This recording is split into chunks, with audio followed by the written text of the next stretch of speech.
vous allez voir comment on modifie et comment on crée les campagnes intelligentes. Donc vous cliquez sur campagne intelligente.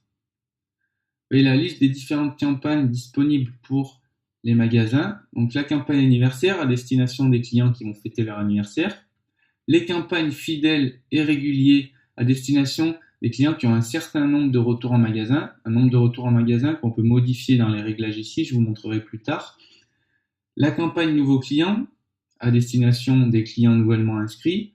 Et puis les campagnes perdues 1, 2 et 3 qui sont respectivement des campagnes qui vont s'adresser aux clients qu'on n'a pas vus en magasin depuis X jours. Quand je dis X jours, c'est-à-dire quand, par défaut, la campagne perdue 1 vise les clients qu'on n'a pas vus depuis 30 jours, la perdue 2 vise les clients qu'on n'a pas vus depuis 60 jours et la perdue 3, les clients qu'on n'a pas vus depuis 90 jours. Sachant que ces jours-là sont pas fixes, ils peuvent être modifiés. Donc, par exemple, on va prendre la campagne perdue 1, on clique sur éditer. On va pouvoir venir changer ce nombre de jours qui était ici de 30, je vous le disais. Vous voyez qu'on peut le faire varier à 40. Les coûts. Donc, suivant ce qu'on offre aux clients, on peut inclure le coût. C'est-à-dire si on a du produit merchandising type t-shirt, casquette, on peut indiquer combien ça nous coûte.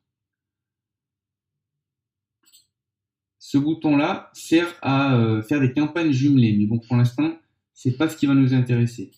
Le bouton d'à côté sert à activer la campagne, tout simplement, et ensuite on passe directement au texte. Donc, vous voyez qu'ici, l'entête est modifiable très facilement. Ensuite, on passe au corps de l'email plus bas. Ici, vous voyez que là, on a les différentes options pour faire le traitement de texte et la mise en page, tout ce qu'il y a de plus simple, ce qu'il y a de plus classique. On vient cliquer sur le texte, on peut changer. Vous voyez.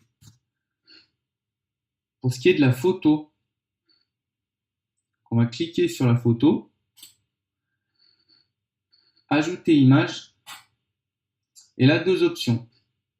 Soit on a une bibliothèque d'images déjà importée et disponible ici, soit on peut télécharger des images via notre ordinateur, et en cliquant ici, on arrive directement dans notre environnement. Donc pour le coup, on va sélectionner cette image. Vous la voyez apparaître dans la petite pastille ici. Vous faites voir l'URL. Vous allez le copier via ce bouton. Et ensuite, sélectionnez ce petit onglet image, effacer l'URL existant et venir coller l'URL choisie. En principe, il faut modifier la largeur et la hauteur. Donc gardez en tête que 600 et 400, c'est ce qui se lit le mieux par défaut sur les portables. Donc j'inscris ici 600 et 400 afin d'avoir une bonne résolution. Je valide et je constate qu'ici le format est le bon. Ensuite, vous n'oubliez pas de sauvegarder les changements et vous pouvez faire une ultime vérification en vous envoyant un mail test ici à l'adresse mail choisie.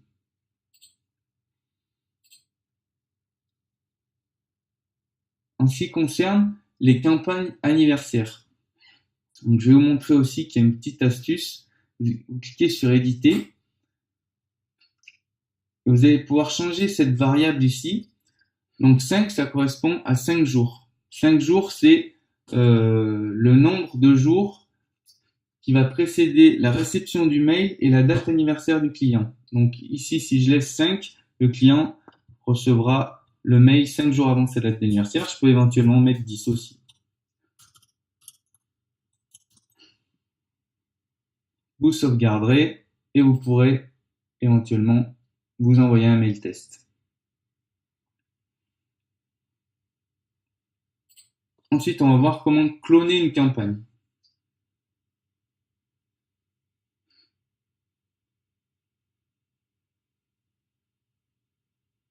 Je prends par exemple la campagne client régulier.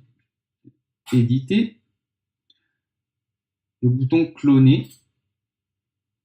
Ensuite, vous avez accès ici aux différentes campagnes disponibles.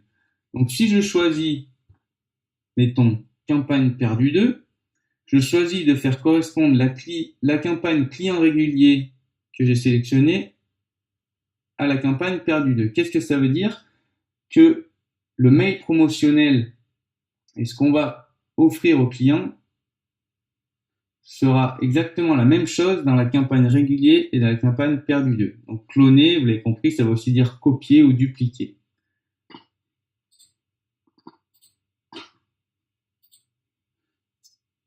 Dernière petite info, je vous avais parlé des campagnes réguliers et fidèles qui correspondaient à un nombre de retours précis en magasin. Vous pouvez le faire varier ici dans le réglage du magasin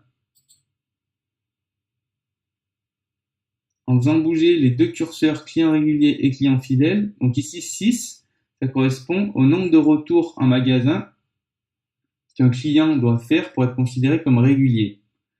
Un client fidèle doit revenir 12 fois pour être considéré comme fidèle.